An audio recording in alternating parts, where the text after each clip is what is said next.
ભરૂચ જિલ્લાના જંબુસર તાલુકાના દેગામમાં ચૂંટણી પરિણામો બાદ રાજકીય ગરમાવો જોવા મળ્યો હતો। કાવી 2 બેઠક પર ભાજપના ઉમેદવાર શકીલ મલેકની હાર બાદ સોશિયલ મીડિયા પર પાણી પુરવઠો બંધ કરવાની ધમકી અને શસ્ત્રો સાથેના વિડીયો વાયરલ થયા। તણાવ સર્જાયો હતો।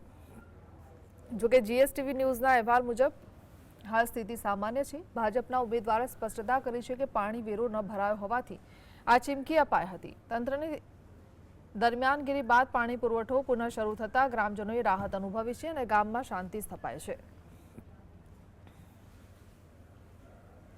વેરા ભરવા પૈસા આપતા ના હતા તો અમારા જે માણસ પૈસા ઉઘરાવવા માટે જતો હતો તો ગામના અમુક લોકો એને ગારો આપતા હતા ને પૈસા આપતા ના હતા। તો એ લોકોએ મને આવીને આપણા માણસો જે પૈસા ઉઘરાવવા માટે ગયેલો એને મને એવું કીધેલું કે ખાલિદભાઈ, હું જ્યારે ગામમાં પૈસા ઉઘરાવવા માટે જઉં છું તો પાણીનો વેરો કોઈ આપતો નથી અમુક જણા ને એમ કે મને એમ કે ગાળો આપે છે। તો મેં એને કીધું હું તમે ટેન્શન ના લેજો, હું એક મેસેજ છોડું છું। તો મેં ગામ લોકોને મેસેજ અમારા દેગામ ગામની ગ્રુપની અંદર મેસેજ એવો છોડ્યો હતો કે ભાઈ જો તમે વેરો અમને નહીં આપો તો આ પાણી બંધ થશે। મેં એવું કીધેલું હતું।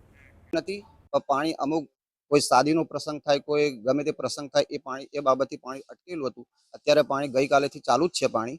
અને પાણી પુરવઠાથી જે મીઠું પાણી પણ આવે છે એ કાલનું મેં મીઠું પાણી પણ 4 વાગ્યાથી ગઈકાલે ચાલુ જ કરી દીધું છે।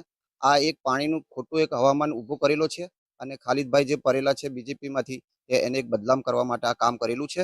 અને અત્યારે પાણીની કોઈ સમસ્યા નથી, ચાલુ જ છે। અત્યારે બી મેં ત્રીજી લાઈનમાં પાણી મોકલી દીધેલું છે। ગામમાં 12 લાઈનો છે, તે 12 લાઈનમાં પાણી જતું બહુ મુશ્કેલી